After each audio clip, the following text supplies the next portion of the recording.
Supreme धर्मगुरु दलाई लामा के बारे में जिनके उत्तराधिकार का मसला भारत और चीन के बीच झगड़े की एक बड़ी वजह बन सकता है।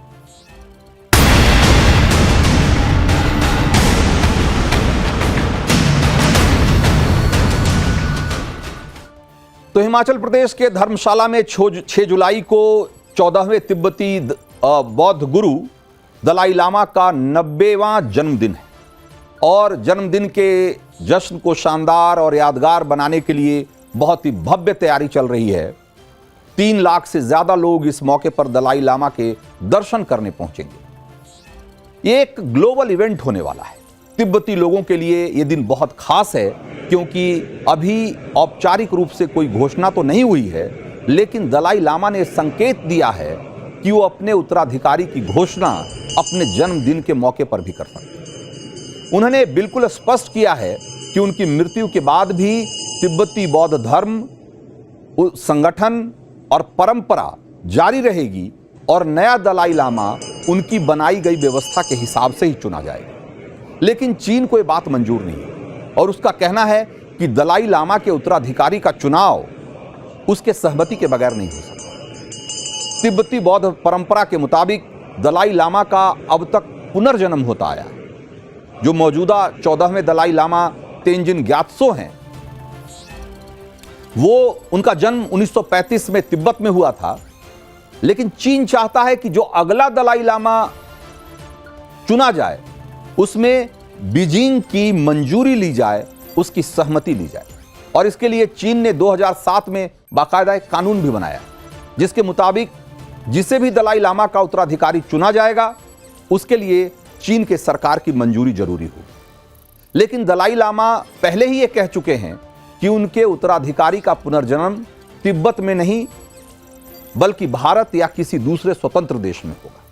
इसका मतलब यह हुआ कि अगला दलाई लामा तिब्बत से नहीं होगा क्योंकि तिब्बत एक स्वतंत्र देश नहीं है, बल्कि क्योंकि 1951 में उस पर चीन का कब्जा हो गया और जिसके खिलाफ दलाई लामा और धर्मशाला से तिब्बत की जो निर्वासित सरकार है और जो ग्लोबल तिब्बतन कम्युनिटी है वो लगातार संघर्ष कर रही, आजादी की लड़ाई लड़ रही। भारत चीन संबंधों में तिब्बत और दलाई लामा हमेशा एक संवेदनशील मुद्दा रहा है और अब दलाई लामा के उत्तराधिकार को लेकर जिस तरह दखलंदाजी कर रहा है चीन, उससे भारत चीन संबंधों में तल्खी और बढ़ सकती है और चीन तिब्बती जो बौद्ध धर्म है उसको कंट्रोल करके तिब्बत पर अपने कब्जे को मजबूत करने की कोशिश में जुटा हुआ है। चीनी कब्जे और जुल्म की वजह से ही 1959 में दलाई लामा को ल्हासा से भागकर भारत में शरण लेनी पड़ी थी और अब दलाई लामा के उत्तराधिकारी के चुनाव को चीन एक बड़े मौके की तरह देख रहा है। उसे लगता है कि अगले दलाई लामा का जो चुनाव होगा, अगर वो उसकी मर्जी से हुआ, यानी कि अपनी मर्जी का वो दलाई लामा का चयन करने में सफल हुआ, तो तिब्बत में चल रहे आजादी के आंदोलन को वो आसानी से काबू में कर लेगा। लेकिन भारत ने बहुत स्पष्ट शब्दों में कह दिया है कि दलाई लामा का चुनाव तिब्बती बौद्ध धर्म का इंटरनल मामला है और इसमें चीन की या किसी की भी दखलंदाजी बर्दाश्त नहीं की जाएगी। केंद्रीय मंत्री किरण रिजिजू ने स्पष्ट शब्दों में कहा कि अपना अगला उत्तराधिकारी चुनने का अधिकार सिर्फ दलाई लामा को है और किसी और को इस बारे में बोलने का भी हक नहीं।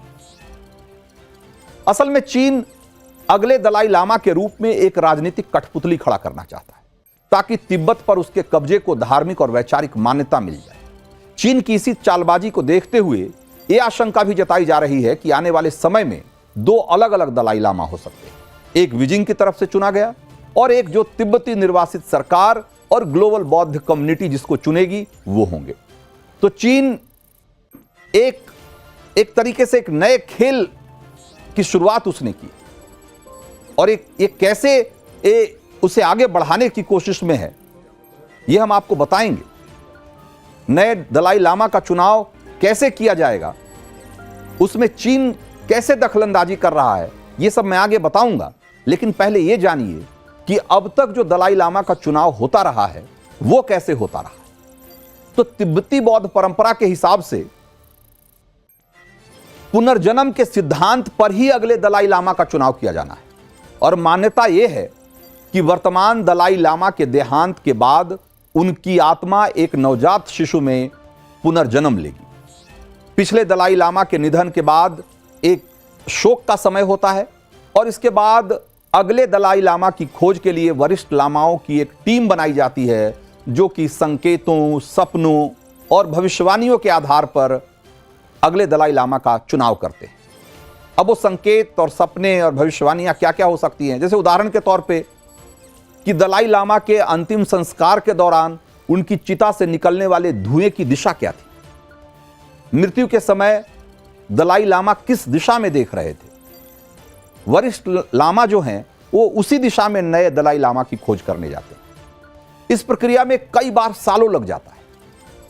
फिर संभावित बच्चों के मिल जाने के बाद उनमें से असली दलाई लामा कौन है, या जो पिछले दलाई लामा का पुनर्जन्म किस बच्चे के रूप में हुआ है, इसकी पहचान करने के लिए उनके हाव भाव और उनके लक्षणों को बारीकी से देखा जाता है। और कई बार दलाई लामा की जो चीजें होती है, जैसे कि उनकी माला या छड़ी वगैरह वगैरह को उनके सामने रखा जाता है और उनमें से जो बच्चा उसकी सही पहचान कर लेता है उसको समझिए कि उसे दलाई लामा स्वीकार कर लिया जाता है। उसके बाद उस बच्चे को बौद्ध धर्म, तिब्बती संस्कृति और दर्शन की बहुत गहरी शिक्षा दी जाती है और फिर इसके बाद वो दलाई लामा के रूप में स्थापित होते हैं।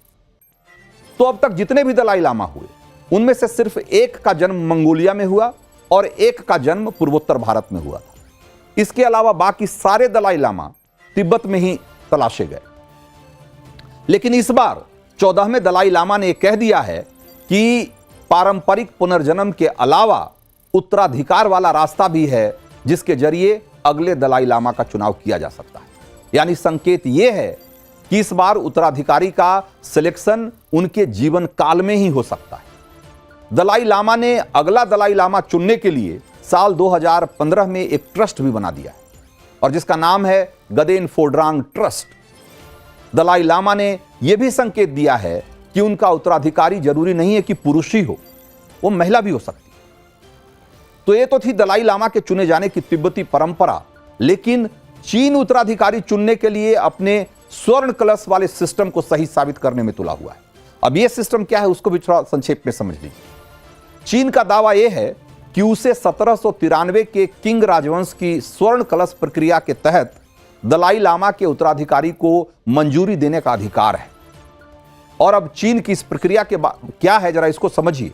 इस प्रक्रिया के तहत दलाई लामा के उत्तराधिकारी के तौर पर कई नामों को खोजा जाता है और फिर उन सारे नामों को सोने के कलश में डाल दिया जाता है लिखकर। इसके बाद जिस भी बच्चे का नाम उस कलश से चुना जाता है, यानी एक तरीके से लॉटरी सिस्टम, उसे ही दलाई लामा घोषित कर दिया जाता है। हालांकि दलाई लामा और तिब्बती समुदाय चीन की इस प्रक्रिया को अपनी धार्मिक स्वायत्तता पर हमला मानते हैं।